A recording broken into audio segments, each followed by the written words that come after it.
La TVT au cœur de l'information.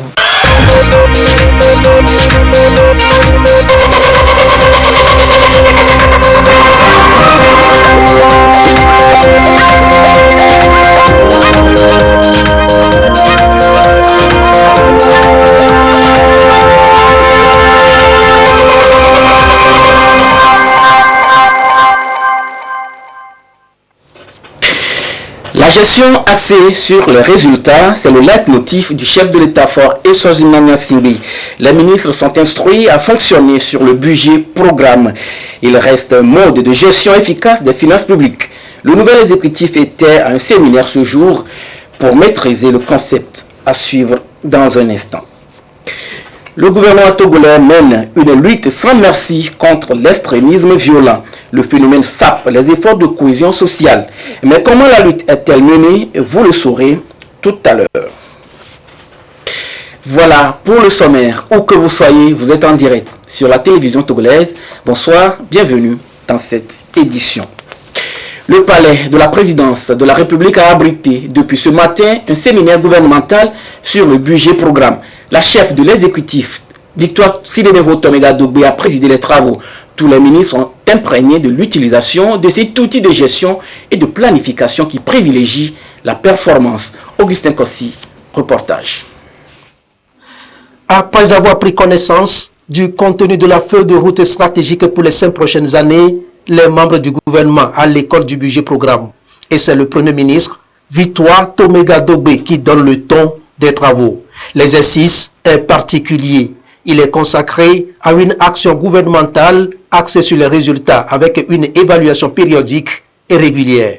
Un instrument de pilotage de politique économique, mieux un outil de gestion et de planification basé sur la performance.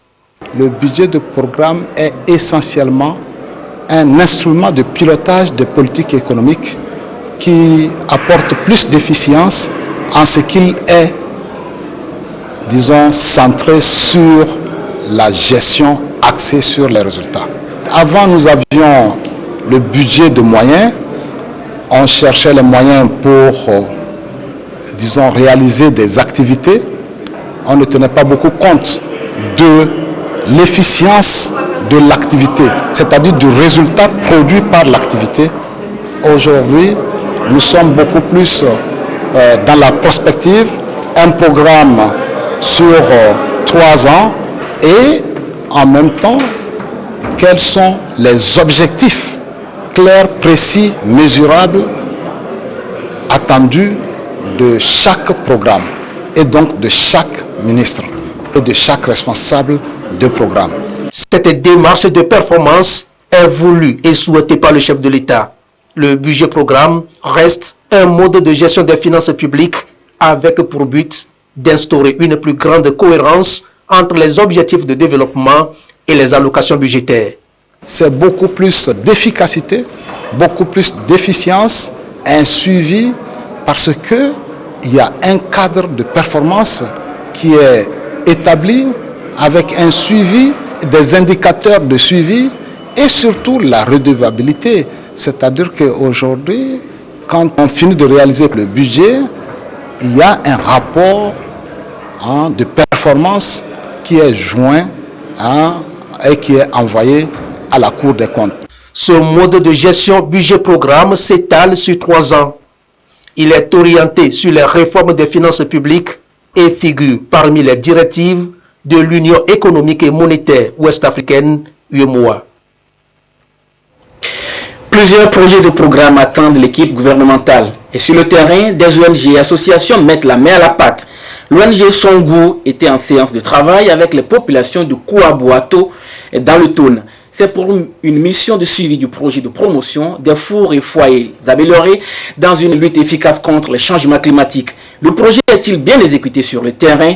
Chazim Nabaga, réponse. La communauté de Kouabato, dans la préfecture de Tône, passe de l'âge des foyers à 3 pierres à l'ère des foyers améliorés. Un changement de technologie de cuisson rendu possible grâce à l'accompagnement de l'ONG Songouma dans le contexte de la mise en œuvre du projet Promotion des fours et foyers améliorés pour lutter contre les changements climatiques dans les régions des savanes de la Kara et centrale. Vous pouvez faire à la fois la pâte, la sauce. Vous pouvez préparer votre tchakpalo sur un foyer. Toute l'énergie est économisée. Mais surtout la santé des femmes est préservée parce qu'il n'y a plus possibilité de brûlure ou d'incendie. Si vous utilisiez par exemple 10 bois pour faire un repas avec les foyers améliorés, vous allez utiliser seulement 3 bois et demi et le reste c'est économisé. Cette économie d'énergie est consolidée par un reboisement compensatoire dans les communautés bénéficiaires pour produire du bois de chauffe, mais aussi contribuer au développement de l'agroforesterie suivant une stratégie centrée sur les femmes et le cassia siamia. Comme dans notre région, vous ne trouverez plus jamais les sites naturels parce que tout a été exploité. On a résolu le problème foncier en adoptant le reboisement du cassia siamea, qui est une plante recommandée pour l'agroforesterie. Le projet prévoit la construction de plus de 12 000 foyers améliorés ainsi que le reboisement de 60 000 plants dans la région des savanes. Plus de la moitié des activités est déjà exécutée pour le plus grand bien des populations. Et avec le projet Sangoma, il nous a montré comment faire les foyers. On a fait les foyers améliorés pour préparer la boisson aussi. Si tu as 5-10 bois, ta boisson serait prête et tu vas vendre comme tu veux.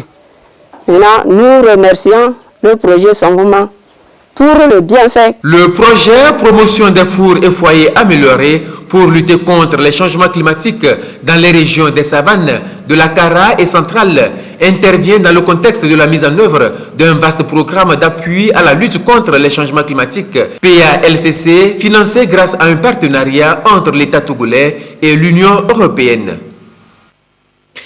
Nombreux sont les Togolais qui se lancent aujourd'hui dans l'entrepreneuriat pour diverses raisons. Et s'il est vrai que les chiffres du côté du centre de formalité des entreprises sont encourageants quant au nombre d'entreprises périodiquement enregistrées, il se pose tout de même la question du développement et de la durabilité de celle-ci.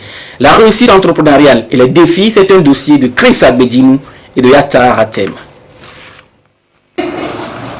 Juste au titre du troisième trimestre 2020, 3464 nouvelles entreprises sont créées selon le Centre de formalité des entreprises CFE. Le mal qu'on peut leur souhaiter, c'est de réussir leur projet entrepreneurial. Cela passera par la viabilité de l'opportunité d'affaires. Est-ce que c'est une vraie opportunité? As-tu les capacités pour exploiter cette opportunité en termes de compétences? As-tu les ressources qu'il faut? As-tu un support autour de toi qui peut t'aider à mettre en place l'organisation qu'il faut pour exploiter l'opportunité? Les idées, on peut en avoir plusieurs, okay? Mais il faut les tester. Et ce qui revient aujourd'hui, c'est plutôt l'opportunité. L'idée d'affaires, les gens, non? J'en ai rencontré plusieurs qui m'ont expliqué leurs idées. Mais dès qu'on pose 3-4 questions, on se rend compte que c'est un souhait. Et ce n'est pas un projet.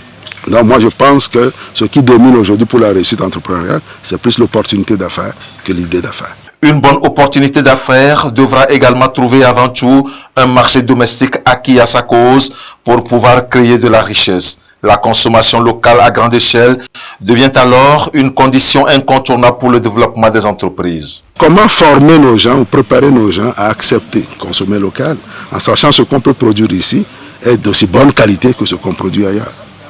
Donc c'est un changement de mentalité, un changement culturel très important pour supporter nos entreprises.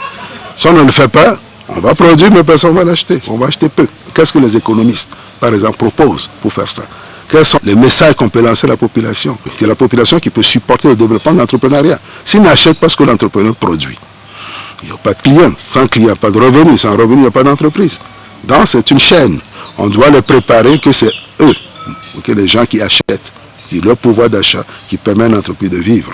Mais l'entrepreneur doit savoir en même temps, on le supporte. Mais il faut que le produit soit à la hauteur de ce que les gens consommaient avant. On conseille également aux porteurs de projets la détermination pour obtenir les résultats attendus, la création de la valeur ajoutée et aussi la singularité pour se démarquer des autres pour davantage intéresser les consommateurs. C'est acté. On ne servira désormais que des mets locaux lors des ateliers, des conférences et de toute autre cérémonie officielle. La lettre circulaire émanant de la toute première femme chef du gouvernement, Victoire Toméga Dogbe, le stipule si bien. C'est donc une exhortation à privilégier le Made in Togo. Mais comment cette décision est-elle appréciée? Ure Chamega, Sandra Aziagbe. Une lettre circulaire signée du Premier ministre Victoire Toméga Dogbe pour accélérer la promotion de la consommation des produits locaux. Désormais, institutions de la République et sociétés d'État sont exhortées à privilégier le savoir-faire togolais, le Made in Togo, à leurs différentes cérémonies officielles. Pause café, dîner de gala, conférences et bien d'autres prendront une nouvelle forme. C'est vraiment une grande joie pour nous. Parce qu'il est temps que nous comprenions que notre alimentation doit se baser sur les produits locaux. C'est-à-dire, quand on dit les produits locaux, c'est encourager l'agriculture. Donc nous allons valoriser la restauration togolaise qui aura une identité des mets togolais. C'est une belle initiative, hein. C'est une bonne chose. Je pense que ça ne devait même pas être une demande de la part de la primature ou bien du Premier ministre. Ça devait venir de soi. Normalement, puisqu'il y a aujourd'hui plusieurs projets venant du gouvernement qui quand même incitent les jeunes à l'entrepreneuriat. Et aujourd'hui, beaucoup de ces jeunes-là ont sorti des produits et qui sont bons pour notre consommation, qui sont bons pour notre santé. Du lira, du pain à base de manioc et de maïs, des légumes précuits, du riz local, des crêpes et quiches. Autant de produits locaux qui doivent désormais être promus. Un nouveau départ dans la vision de la nouvelle politique gouvernementale qui consiste à promouvoir et à encourager la production locale. Ça va permettre à notre économie d'avoir son essor, ça va permettre à ces jeunes-là qui se battent jour et nuit pour sortir des produits, ça va leur permettre quand même d'avancer également, de contribuer au développement du pays. Quand nous parlons de développement, c'est la consommation des produits locaux et surtout ça va influer quand même nos caisses. Mais si nous arrivons à produire chez nous, à consommer chez nous, je crois que ça va rester et ça va plus nous aider dans le pays. Ceci appelle les producteurs togolais à une production à grande échelle et de qualité. Ce qui devra accélérer l'extension de cette mesure à tous les services, notamment le secteur privé. Deux nouveaux projets de plus à l'actif de Wanet Togo. Le premier est axé sur la cohésion sociale et la lutte contre la désinformation. Le second est basé sur le renforcement de la résilience nationale face à l'extrémisme violent. 37 millions de francs CFA vont servir à leur réalisation. Et parlant justement de l'éradication de l'extrémisme violent, et c'est une priorité du gouvernement. Le phénomène prend de l'ampleur et s'étend aux pays côtiers, jadis épargnés. Que peut-on comprendre par extrémisme violent et comment le gouvernement s'organise-t-il pour contrer le mal? Marie-Ange Vida nous en parle. L'extrémisme violent utilise la violence comme seule issue de résolution des conflits. Conflits communautaires ou post-électoral. C'est un phénomène qui inquiète et fragilise les États. Au sein de la société, l'extrémisme violent s'exprime sous diverses formes. L'extrémisme violent, c'est tout ce qui peut amener des populations, nos concitoyens, à se pencher ou bien à avoir de la sympathie pour le discours de ces groupes qui propagent l'usage de la violence pour régler les problèmes ou bien pour imposer leur choix de solution au peuple, à nos États. Ça naît dans l'esprit des hommes et c'est dans l'esprit des hommes qu'il faut combattre toutes ces velléités, toutes ces propensions à vouloir utiliser la violence, la terreur comme solution aux problèmes de nos États. Le paysage géopolitique se retrouve entaché par cette menace. Des zones sahéliennes, le mal se répand vers les pays côtiers. Des décisions se prennent par les États pour venir à bout du fléau. Le Togo anticipe et met en place le dispositif nécessaire. Le gouvernement a déployé depuis septembre 2018 un dispositif opérationnel dans la région des Savanes que nous appelons Opération Koundiouaré. il y a l'armée, les forces de sécurité qui s'emploient jour et nuit pour empêcher toute infiltration de notre territoire par les groupes terroristes. Au même moment, le gouvernement s'est rendu compte que la lutte contre le terrorisme ne se limite pas seulement aux solutions militaires. Et c'est là où le comité interministériel de prévention et de lutte contre l'extrémisme violent a été créé. Le gouvernement a mis en place ce mécanisme pour faire participer l'ensemble de la communauté, les administrations, les forces de défense et de sécurité, les populations, la société civile, les leaders d'opinion, les religieux, pour participer à cet effort. Au-delà des actions gouvernementales, les populations sont appelées à s'impliquer davantage, ne pas céder ou se laisser influencer par les propagandes et prises de position radicales pour changer ou gérer les situations. La paix, la sécurité et la cohésion sociale restent le ciment du vivre ensemble. Jusqu'au bout pour venir à bout de la prolifération des faux médicaments. L'Association togolaise des consommateurs s'y engage. C'est une lutte acharnée qu'elle mène pour prévenir la vie des populations à travers le projet de sensibilisation et de lutte contre le trafic de faux médicaments au Togo. Ulrich Amegan et Eliagba Nyandao. L'Association togolaise des consommateurs, plus que jamais décidée à combattre par tous les moyens la prolifération de faux médicaments. Elle lance ici le projet de sensibilisation et de lutte contre le trafic des faux médicaments au Togo. Il vise à relancer le débat autour de la problématique. L'intention est d'outiller les acteurs de la société civile pour une lutte efficace afin de garantir la santé aux consommateurs. Il s'agira de travailler de concert avec les autres associations de consommateurs pour les former sur les dangers du faux médicament, de former également les médias et les leaders d'opinion sur les dangers liés à la consommation du faux médicament. L'ATC compte organiser également un grand forum sur le médicament illicite au Togo pour susciter les réflexions, échanger sur les bonnes pratiques en matière de commercialisation, surtout de lutte contre les faux médicaments. L'ATC va mener des plaidoyers auprès des autorités, auprès des parlementaires, auprès du gouvernement, pour l'adoption des mesures plus draconiennes en matière de lutte contre le trafic illicite des faux médicaments. Durée de la mise en œuvre du projet, 3 mois. L'Association togolaise des consommateurs compte mobiliser les grossistes répartiteurs ainsi que les pharmaciens pour plus d'actions sur le terrain. Nous n'avons plus de notoriété d'antan. Il faut travailler, a laissé entendre Jean-Pierre Fabre, président national de l'ANC ce mercredi. Les responsables du parti ont restitué les conclusions issues du Conseil national de l'ANC aux professionnels des médias. Issaka Aruna et Marie-Ange Bida ont pris part à la conférence de presse. Reportage. C'est une rentrée politique au thème de laquelle d'importantes conclusions ont été tirées après une analyse de la situation politique du pays. Ici, les premiers responsables de l'Alliance nationale pour le changement ANC échangent avec les hommes des médias autour des nouvelles orientations du parti. L'ANC veut reprendre du terrain après une longue pause post-électorale avec de nouvelles stratégies. Comme certains le disent, on n'a plus notre notoriété d'antan. Il faudrait y travailler parce que en politique, vous ne pouvez pas faire autre chose. La politique, ça va, ça vient. Donc, vous travaillez pour retrouver ce que vous avez perdu. Nous, on ne sait pas mentir, on ne sait pas inventer des choses. On ne sait pas tromper. Donc, il faut travailler. Il faut être dans la vérité.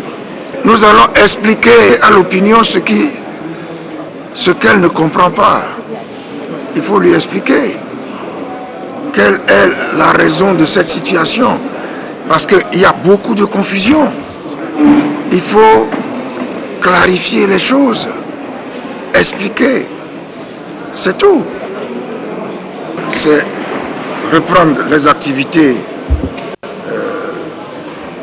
remobiliser les populations et puis travailler avec des partis politiques qui sont dans la dynamique de la vérité, du sérieux, de la responsabilité. Mais j'espère que tout le monde comprendra que nous adoptions cette attitude. Au regard des leçons tirées de sa participation à la présidentielle de février 2020, l'ANC veut désormais se battre pour des conditions favorables aux élections transparentes et inclusives. Elle entend également œuvrer pour la consolidation des vertus d'unité et de cohésion au service de la communauté et de l'intérêt général. Un communiqué du ministre de l'Enseignement supérieur et de la Recherche qui porte à la connaissance des candidats à l'examen du baccalauréat, deuxième partie Bac 2, que la session de septembre 2020, que l'affichage des résultats se fera dans les centres décrits le vendredi 16 octobre 2020 à 7 h. Les épreuves orales débuteront le même jour à partir de 8 h. Par ailleurs, les résultats seront disponibles par téléphonie mobile SMS dès le jeudi 15 octobre 2020 à partir de 16 h. La direction générale de l'Office du baccalauréat est à votre disposition pour tout renseignement complémentaire. Un communiqué signé par le ministre de l'Enseignement supérieur et de la Recherche, Iou Wateba. Le Covid-19 est bien présent. Le virus circule toujours. Mais force est de constater que la population relâche dans le respect des mesures barrières. Un laisser-aller qui dépasse sans conséquence sur le plan sanitaire. Sandra Ziabé, constat. Dans la rue de Lomé, ils circulent sans masque, loin d'ignorer l'existence du mal, le Covid-19.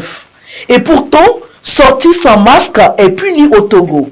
Les conséquences de ce relâchement, l'accroissement des cas de contamination au Covid-19, des charges et problèmes supplémentaires à l'État, y compris les effets collatéraux que crée la pandémie. La pandémie de Covid-19 crée des problèmes partout. Et surtout pour les pays en voie de développement et pire encore pour le Togo. Et ces problèmes vont au-delà du domaine sanitaire. Pendant que l'effort de tout le personnel soignant est sur Covid-19, nous avons l'émergence d'autres pathologies qui entraînent des séquelles irréversibles au sein de la population, allant de l'augmentation du nombre de cas de Covid-19 jusqu'à une augmentation des autres mortalités, morbidités liées à d'autres pathologies.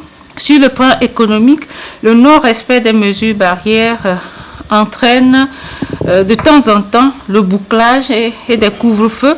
Ces couvre-feux qui ont des retombées économiques et aussi pour l'État qui doit mobiliser des fonds énormes dans cette lutte contre Covid-19 pour acquérir les équipements qu'il faut pour le diagnostic, pour la prise en charge. Au Togo, la pandémie à coronavirus n'est toujours pas totalement sous contrôle.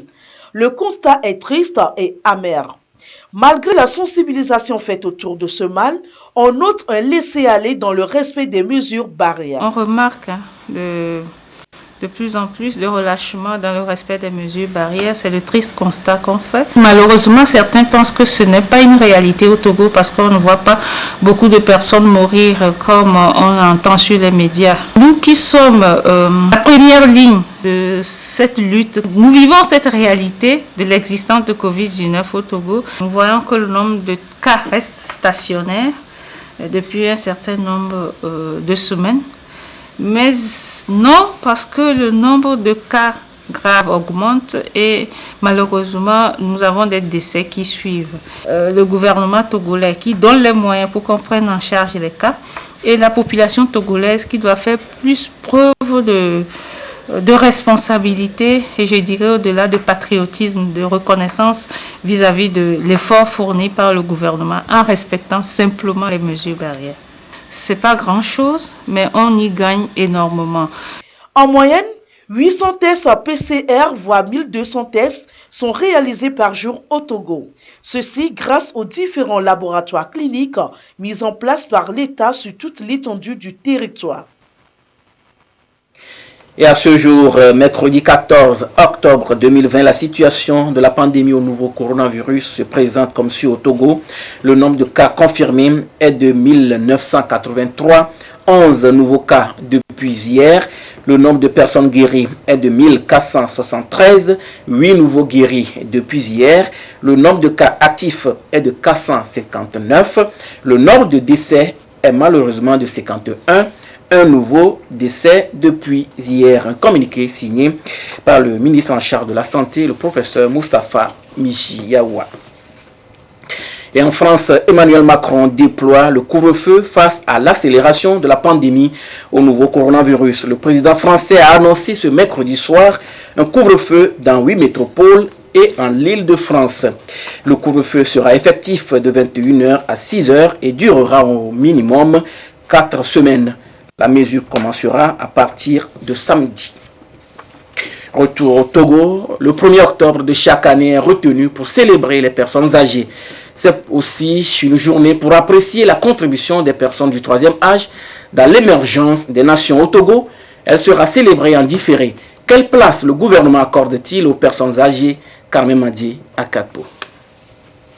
De 700 millions de personnes dans le monde sont âgées de 60 ans et plus. Au Togo, entre 2010 et 2019, la population des personnes âgées est passée de 337 399 à 415 900. Ces personnes représentent une mine de connaissances et de compétences à transmettre aux plus jeunes pour un développement harmonieux du pays. C'est pourquoi la communauté internationale les célèbre chaque 1er octobre de l'année. Cette journée est célébrée en différé au Togo. C'est un groupe cible qui rentre dans les attributions du ministère en tant que personnes vulnérables. Et à ce titre, les personnes vulnérables, elles ont besoin d'un accompagnement, elles ont besoin d'un suivi, elles ont besoin d'une organisation, elles ont besoin d'un partenariat, même étant admises à la retraite, avec l'État pour continuer par bénéficier des services de l'État et accompagner l'État. Cette célébration est à sa 30e édition cette année. Pour ce trentenaire, les pays sont appelés à repenser le vieillissement après la pandémie de Covid-19. Ce thème a été proposé compte tenu des risques plus élevés auxquels les personnes âgées ont été confrontées, et ça nous demande en tant que gouvernement, en tant qu'État, de mettre en place des mesures et politiques pour permettre aux personnes âgées effectivement d'être prises en compte pour ne pas être laissées de côté. Repenser le vieillissement, eh bien, le gouvernement togolais s'y attelle depuis plusieurs années déjà. Il y a un projet en cours d'élaboration, le projet d'appui aux personnes âgées, vulnérables et indigentes que nous dénommons PAPAVI, un projet qui va permettre aux personnes âgées qui sont dans la précarité de bénéficier des aides et des assistances de la part du gouvernement en termes de transfert monétaire et en termes d'appui, notamment en vivres et non-vivres, qui seront régulièrement adressés à ces personnes-là. Et il y aura également des visites qui seront fréquemment organisées à l'endroit de cette couche vulnérable. Le président de la République avait instruit la construction de maisons de retraite, ce qui également est en cours. Plusieurs activités sont au menu de cette célébration, notamment des distributions de matériel de protection et de vivres aux personnes âgées et l'organisation d'émissions de sensibilisation sur les médias tout au long du mois d'octobre. Valorisation des produits locaux, nous sommes dans le mois du consommé local et une délégation du ministère en charge de la consommation locale a rencontré les créatrices de mode et les designers. Il était question de prendre connaissance de ce qu'ils font et de les encourager à promouvoir davantage les produits 100% togolais. Dodo Wari. Nadia K, une des grandes créatrices togolaises qui incarne le textile purement togolais. Dans sa boutique, pas de tissu importé. Des matières exclusivement locales qui reflètent l'authenticité de son savoir-faire. Nous sommes dans la confection de vêtements et accessoires. Nous faisons de la création mode et nous faisons de la vente de vêtements made in Togo. Nadia K utilise essentiellement les tissus batik made in Togo. Nous faisons de la création de ces tissus, on fait des imprimés avec des dessins propres à la marque. Nous avons également des tissus locaux du Togo que nous utilisons. Nous faisons en sorte de rendre les prix assez accessibles pour le Togolais moyen. Nadia K s'est également associée à deux autres créatrices. Adjoasika et Angeline. Toutes fascinées par les tissus locaux, exposent ici à l'hôtel 2 février leur création. Nounana est le nom de la boutique Made in Togo qui propose un large éventail de vestimentaires. Nous proposons ici différents articles artisanaux produits par des artisans togolais, par nous-mêmes. L'idée, c'est de valoriser le savoir-faire togolais dans un endroit aussi somptueux que cet hôtel, mais aussi pouvoir représenter ce savoir-faire-là aux yeux de toute la diaspora et de tous les voyageurs, les visiteurs internationaux que reçoivent cet hôtel. Donc, et nous promouvons aussi d'autres artisans dans le domaine de l'art sculptural. La présence de cette délégation du ministère du Commerce est une marque pour nous très importante de l'intérêt porté à notre travail. La délégation du ministère du Commerce a pu appréhender la qualité, le talent et les produits locaux mis en avant dans l'artisanat togolais. Quelques doléances portées à la connaissance du ministère. Faciliter la chaîne de distribution des produits artisanaux à l'international, rendre accessibles les normes internationales et faciliter le transport des produits artisanaux. Je vous donne une fois encore lecture de ce communiqué. Le ministre de l'Enseignement supérieur et de la Recherche porte à la connaissance des candidats à l'examen du baccalauréat deuxième partie Bac 2 de la session de septembre 2020 que l'affichage des résultats se fera dans les centres décrits le vendredi 16 octobre 2020 à 7 h. Les épreuves orales débuteront le même jour à partir de 8 h. Par ailleurs, les résultats seront disponibles par téléphonie mobile SMS dès le jeudi 15 octobre 2020 à partir de 16 h. Demain donc. La direction générale de l'Office du baccalauréat est à votre disposition pour tout renseignement complémentaire. Un communiqué signé par le ministre de l'Enseignement supérieur de la Recherche, Iwu Watiba. Voilà, ce sera tout pour aujourd'hui. Merci de nous avoir suivis. Restez avec nous sur la TVT, la première. Croyez au meilleur et gardez toujours le sourire, quoi qu'il arrive.